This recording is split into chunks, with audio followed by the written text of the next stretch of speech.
चलें एक्सरसाइज 6.3 का question number 2 करते हैं। 6.35 में त्रिभुज ODC समरूप है त्रिभुज OBA के। जब आपको इतना दे दिया तो आपको बहुत कुछ पता चल जाता है। तो सॉल्व करते हैं। हम जानते हैं कि ठीक है, जो दिया है ODC समरूप है OBA के। अब इसका क्या मतलब होता है? इसका मतलब ये होता है कि साइड रेशियो में होंगी और एंगल भी बराबर हो जाते हैं। एंगल कैसे बराबर होंगे बेटा? यहाँ जो एंगल दिया है ना वो एंगल, तो एंगल O की बात करें पहले तो उसको लिखेंगे DOC बराबर O की बात करेंगे BOA। ये होगा बेटा, इस चीज़ से हमें ये पता चलता है। फिर दूसरी चीज़ हमें ये पता चलती है कि D एंगल B के बराबर है, तो D एंगल को यहीं रखें और बाकी जो चीज़ है वो आजू बाजू लिख लें। ODC यहाँ B के बराबर है तो OBA ही कर लें। ठीक है। तीसरी चीज़ जो बराबर होने वाली है वो बराबर होगी एंगल OCD बराबर एंगल OAB। ठीक है, ये चीज़ बराबर होने वाली है। इसके बाद आप क्या कर सकते हो? इसके बाद आपको एक चीज़ और पता है जिसका नाम है एंगल COB। वो है आपके पास 125 डिग्री। आप रेखिक युग्म लगा सकते हो उन दोनों में। लिखेंगे कैसे? Angle COD plus angle COB बराबर हो जाएगा 180 अंश, जिसको बोलेंगे रैखिक युग्म। ठीक है, रैखिक युग्म 180 डिग्री का होता है। तो COD आपको पता नहीं है पर COB आपको पता है 125 डिग्री है, बराबर 180 होगा। तो COD को यहीं छोड़ें, 180 माइनस 125 होगा, तो COD बराबर आपके पास निकल के आने वाला है 55 डिग्री। ठीक है, COD जब 55 डिग्री आ गया मीन्स ये अंदर वाला 55 डिग्री आ गया। अब आपको क्या फाइंड करना है? यहाँ पे COD मतलब वो तो आपने फाइंड कर लिया, DCO फाइंड करना है आपको। तो DCO कहाँ बना हुआ है? ये है DCO। तो त्रिभुज के तीनों कोणों का योग लगा दें। तो त्रिभुज जिसका नाम है COD में, ठीक है, इस त्रिभुज की जब बात करेंगे हम तो त्रिभुज के तीनों कोण, तो कौन कौन से कोण बन रहे हैं? एक तो एंगल D जिसे लिखेंगे CDO प्लस एंगल O जिसे लिखेंगे COD प्लस एंगल C जिसे लिखेंगे DCO बराबर 180 डिग्री। क्यों? त्रिभुज के अंतः कोणों का योग, त्रिभुज के अंतः कोणों का योग 180 डिग्री होता है। अब हमें इसमें से क्या क्या पता है? तो CDO आपको पता है कि 70 डिग्री दिया है, डायग्राम में दिख रहा है। COD आपने अभी अभी निकाला जो कि है 55 डिग्री। DCO का अभी हमें नहीं पता, इक्वल्स टू 180 डिग्री। जब आगे हम सॉल्व करेंगे तो हमें क्या पता चलेगा? 7 5 12 ये हो जाएगा 125 डिग्री प्लस DCO बराबर 180 डिग्री। तो DCO जो निकल के आने वाला है वो निकल के आएगा आपके पास 180 माइनस 125, जो हो जाएगा आपका 5 यहाँ से बचेगा, 7 में से 2 गया, फिर से 5 बचेगा। ये भी आपके पास 55 डिग्री निकल के आने वाला है। तो ये जो एंगल है वो भी 55 डिग्री होगा। तो 110 और 70 180। ठीक है, तो DCO आपके पास आया 155 डिग्री, 55 डिग्री। अब आपको निकालना है OAB। तो OAB के लिए ये वाला एंगल चाहिए आपको। एक ही बात हो रही है, तो हमने यहाँ पे कुछ चीज़ें लिखी है उसका यूज़ करेंगे। कहाँ है DCO? ये रहा DCO, ये OAB के बराबर होगा। तो लिख लें DCO बराबर ये वाला जो एंगल इसके बराबर होगा क्योंकि त्रिभुज समरूप हैं। ठीक है, DCO बराबर एंगल हमने लिखा था OAB। तो जब DCO 55 डिग्री तो आपका OAB भी 55 डिग्री आने वाला है। तो OAB आपको निकालना था क्या? हाँ, यही निकालना था। तो आपके तीन कोण कौन कौन से आए? एंगल DOC जो आया वो आया आपके पास 55 डिग्री, DOC 55 डिग्री। फिर नेक्स्ट जो एंगल है एंगल DCO निकालना था, एंगल DCO वो भी आया आपके पास 55 डिग्री। और एक एंगल और रह गया जिसका नाम है OAB, वो भी आपके पास आया 55 डिग्री। ये इस क्वेश्चन का आंसर है। चलें, समलंब ABCD जिसमें AB समांतर CD है। डायग्राम बना लेते हैं। समलम चतुर्भुज बनाएंगे जिसमें ए बी समांतर सी डी है, तो ए बी इसका नाम दो, सी डी इसका नाम दो, दोनों समांतर हो गए। विकर्ण ए सी और बी डी हैं, तो ए को सी से मिला दो, एक विकर्ण हो गया, बी को डी से मिला दो, दूसरा विकर्ण हो गया। परस्पर बिंदु ओ पर प्रतिच्छेद करते हैं, तो ये जो पॉइंट आया इसका नाम ओ दे दें। ठीक है, दो त्रिभुजों की समरूपता कसौटी का प्रयोग करते हुए दर्शाइए कि ओ ए बाय ओ सी बराबर O B by O D.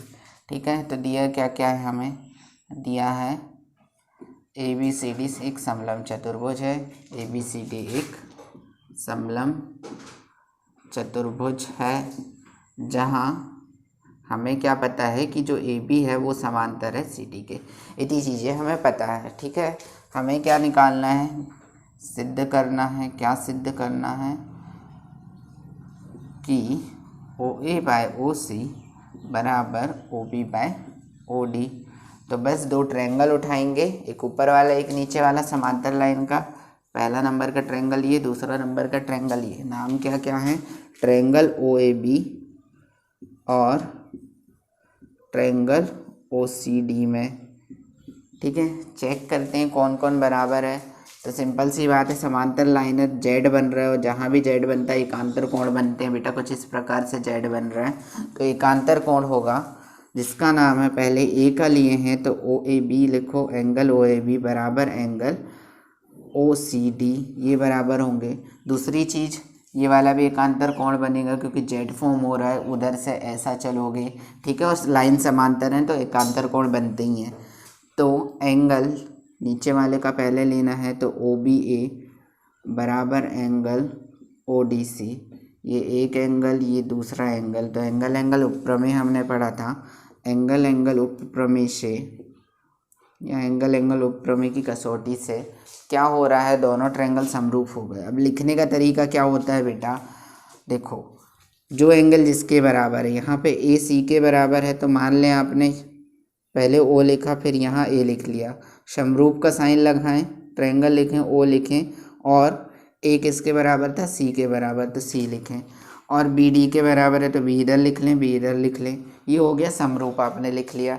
ठीक है, इसके बाद जो आपको ज्ञात करना है, आपको रेशियो लिखना है। तो ओ ए का रेशियो किसके साथ बनने वाला है, ओ सी के साथ बनने वाला है। ठीक है, और हमें ओ बी चाहिए था, हम ओ बी से काम लेंगे। ओ बी का रेशियो ये किसके साथ बनने वाला है, आपका ओ सी बी नहीं बेटा, ये ओ सी डी होगा। ठीक है, ओ डी के साथ बनने वाला है। तो यही आपको प्रूफ करना था, हैंस प्रूफ्ड। रेशियो लिखना आना चाहिए वरना क्वेश्चन सॉल्व नहीं होते हैं। चलिए क्वेश्चन फोर्थ करते हैं। आकृति 6.36 में बोलो। चलिए क्वेश्चन फोर्थ करते हैं। आकृति 6.36 में Q R upon Q S बराबर Q T upon P R तथा एंगल 1 बराबर एंगल 2 दर्शाइए कि, जो जो दिया है वो लिखें। पहले दिया है हमें क्या क्या दिया है, एक चीज़ पता है कि Q R upon Q S बराबर Q T upon P R. Equation number 1 2 काम करेंगे इसके साथ। ठीक है, दूसरी चीज़ हमें पता है कि एंगल 1 बराबर एंगल 2। ठीक है, समीकरण 2 दो इसको हमें जो निकालना है, सिद्ध क्या करना है, आपको सिद्ध करना है कि जो ट्रायंगल पी क्यू एस है वो समरूप होना चाहिए ट्रायंगल टी क्यू आर के। तो पहले तो ये देख लें कि ये बंदे बने कहाँ हैं। तो पी क्यू एस कहाँ बना हुआ है आपके पास, ये जो है यहाँ से चालू करेंगे, ये 3 पॉइंट, ये हो गया पी क्यू एस मतलब छोटा वाला ट्रायंगल, टी क्यू आर मतलब पूरा बड़ा वाला ट्रायंगल, टी क्यू और आर तक। इनको आपको समरूप प्रूफ करना है। ठीक है, तो शुरू करते हैं। हमें जो पता है हम उससे काम करेंगे। ठीक है, पहले सबसे पहले हमें पता है कि एंगल 1 बराबर एंगल 2। तो 9th क्लास की एक थ्योरम होती है बेटा कि अगर एंगल बराबर हैं आपके तो उनकी सम्मुख भुजाएं बराबर होती हैं। तो थ्योरम का यूज़ करेंगे। एंगल 1 की सम्मुख भुजा है P R, P R. Angle 1 सीधे सामने जहाँ बनी हुई है ट्रायंगल पे वो देखें तो उसकी सम्मुख भुजा है आपके पास एंगल 1 की पी आर, और एंगल 2 की आपके पास सम्मुख भुजा है जिसका नाम है आपके पी क्यू। पॉज कर दो यार। एंगल 1 बराबर एंगल 2 दिया था, तो एंगल 1 के सामने की भुजा जहाँ 2 बना है वही वाले देखेंगे। तो 2 यहाँ बना हुआ है और ये वाली भुजा है पी आर, तो पी आर बराबर एंगल 1 जहाँ बना हुआ है जिस वाली साइड पे, तो वो वाली देखेंगे बनी हुई है पी क्यू पे। तो ये दोनों बराबर होंगे। किस कारण से बराबर हुए? तो कोण बराबर हैं, कोण बराबर हैं तो सम्मुख भुजा बराबर होती है। 9th क्लास की थ्योरम है बेटा समद्विबाहु त्रिभुज की। ठीक है, जब ये चीज़ आपको पता चल गई तो इसे दें समीकरण नंबर 3। वापस आए समीकरण 1 में। समीकरण 1 से हमें क्या पता था कि Q R ratio Q S बराबर Q T ratio P R. आगे चलते हैं, तो पी आर के बारे में हमने कुछ पता किया है इतनी मेहनत से, तो जब पता किया है तो हम उसका यूज़ करेंगे बेटा कि Q R ratio Q S Q T को पड़े रहने दो, लेकिन हमें पी आर की जगह क्या रिप्लेस कर सकते हैं? पी क्यू रिप्लेस कर सकते हैं। माना नहीं करेगा। क्यों रिप्लेस किया? क्योंकि पी आर बराबर पी क्यू हमें पता है। ठीक है, और जैसे ही हमने ये रिप्लेस किया तो हम वापस से अपने ट्रायंगल पे आते हैं। क्यू आर कहाँ है? पूरे बड़े ट्रायंगल पे क्यू आर, ये रहा क्यू आर। क्यू एस कहाँ है? क्यू एस छोटा वाला ट्रायंगल, ये वाली लेंथ। ठीक है, क्यू टी कहाँ है? पूरा बड़ा वाला। और क्यू पी कहाँ है? ये छोटा वाला। इसका मतलब क्या हुआ? कौन सी रेखा किसके समांतर हो जाएंगी? इसका मतलब ट्रायंगल आपके समरूप हो जाएंगे। क्यों समरूप हो जाएंगे? यहाँ पे एक एंगल भी बराबर होगा आपका। दोनों ट्रायंगल पे चेक करते हैं बेटा। दोनों ट्रायंगल पे आप देखें कि ये वाला जो एंगल है वो क्या है? कॉमन है।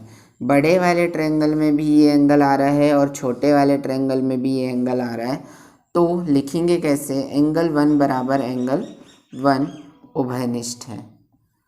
ठीक है, और साइड भी इसी की आ रही थी, इसी एंगल से ज्वाइन थी। एक बड़ी वाली साइड इसी एंगल से बनी, छोटी वाली इसी से बनी, बड़ी वाली इसी एंगल से बनी, छोटी वाली इसी एंगल से बनी। तो यहाँ पे हम लगा सकते हैं बेटा SAS समरूपता से। यहाँ SAS समरूपता लगेगी और फिर हम बोल देंगे कि ट्रायंगल जो है, बड़े वाले ट्रायंगल का नाम हमारे पास, पहले छोटे वाले का नाम लिख लेते हैं PQS। ये छोटे वाले ट्रायंगल का नाम PQS, बड़े वाले ट्रायंगल का नाम, ठीक है, वो लिखते हैं। बड़े वाले ट्रायंगल का नाम लिख लेंगे अपन TQR। ये हो जाएंगे समरूप, बराबर नहीं समरूप। ठीक है, यही आपको प्रूफ करना था, तो हैंस प्रूफ कर लें। इसके बाद चलिए क्वेश्चन नंबर 5 करते हैं। ट्रायंगल PQR की भुजाओं PR और QR पर क्रमशः बिंदु S और T इस प्रकार स्थित है कि एंगल P बराबर एंगल RTS है। शुरू करते हैं। पहले तो ट्रायंगल बनाएंगे जिसका नाम है PQR। ट्रायंगल बनाए हमने PQR। ठीक है, PR पर बिंदु S, PR कहाँ है? ये रहा बिंदु S को स्थित कर दो, और QR पे T, तो ये रहा QR, यहाँ पे T स्थित कर दो, ज्वाइन कर दो। ठीक है, कि एंगल P बराबर एंगल RTS, एंगल P ये बना हुआ है, एंगल RTS ये बना हुआ है, ये दोनों आपस में बराबर हैं। ठीक है, दर्शाइए कि, चलो तो दर्शाते हैं। तो ट्रायंगल क्यों दिया है लिखेंगे, पहले दिया है। ठीक है, जो जो दिया है वो लिखेंगे। ट्रायंगल PQR में PR पर S तथा QR पर T स्थित है। ठीक है, इसके बाद हमें पता है कि एंगल जो P है वो बराबर है एंगल RTS के। ठीक है, तो दर्शाना जो है, सिद्ध क्या करना है? हमें सिद्ध करना है कि ट्रायंगल RPQ समरूप होना चाहिए ट्रायंगल RTS के। तो बहुत आसानी से हम सिद्ध कर पाएंगे। देखें, इनने बताया कि आपको कौन से ट्रायंगल लेने हैं। एक लेना है RPQ और दूसरा लेना है RTS। तो वही दो ट्रायंगल लेते हैं, ट्रायंगल RPQ और ट्रायंगल RTS में। तो RPQ कहाँ है बेटा? पूरा बड़ा वाला ट्रायंगल जिसका नाम है RPQ, और छोटा वाला ट्रायंगल जिसका नाम है RTS। एस। ये ट्रायंगल लेना है और पूरा बड़ा वाला ट्रायंगल लेना है आपको, ठीक है। तो लिखते हैं, पहले बड़ा वाला ट्रायंगल आर पी क्यू नाम है, तो यहाँ पे हमको पता है एंगल पी बराबर एंगल आर टी एस, ये चीज़ हमें दिया है, ठीक है। और जो दिया है वो हो गया एक एंगल, ठीक है, एक एंगल हमें दिया है। दूसरे एंगल की बात करें, क्योंकि एंगल ऊपर में लगाना है तो दूसरा एंगल भी होगा। तो देखें आर पी क्यू में आर यहाँ भी लिखा है, यहाँ भी लिखा है, क्या दोनों में पूरा आर आ रहा है? तो हाँ जी, छोटे ट्रायंगल में भी पूरा आर आ रहा है, बड़े ट्रायंगल में भी पूरा आर आ रहा है। तो एंगल आर, तो यहाँ से लिखोगे एंगल पी आर क्यू बराबर एंगल टी आर एस उभयनिष्ठ है, ठीक है। दोनों में दिया है, दोनों ट्रायंगल पे, तो फिर से एक एंगल। अब लगा सकते हैं हम एंगल उपप्रमेय से, एंगल उपप्रमेय से कौन से दो ट्रायंगल समरूप होंगे, लिखेंगे उसी तरीके से बेटा। तो ट्रायंगल, जब पी आप यहाँ लिख रहे हो समरूप का साइन लगाएं और मिडिल पे लिख लें पी किसके बराबर है? टी के बराबर है। और दूसरी चीज़ आर के बराबर है, तो मान लें आर मैं यहाँ लिख ले रहा हूँ, तो आर यहाँ लिख लेता हूँ, ठीक है। और जो बच गया यहाँ से क्या बच गया? पी आर आ गया आपके पास, तो यहाँ से क्यू बच गया, और यहाँ से आर टी एस था तो यहाँ से एस बच गया। तो ये दोनों ट्रायंगल समरूप होंगे। और इस तरीके से भी लिख सकते हैं हम, कोई दिक्कत नहीं, जो हमसे पूछा गया है आर पी क्यू समरूप आर टी एस, ऐसा भी लिख सकते हैं, कोई फ़र्क नहीं पड़ा। एंगल पी एंगल टी के ही बराबर है, एंगल क्यू एंगल एस के बराबर है, देख लें। और एंगल जो आपका एक और बच गया आर, वो आर के बराबर है। बस यही चीज़ हमको दी थी, तो इतना ही हमको प्रूफ करना था, हैंस प्रूव्ड।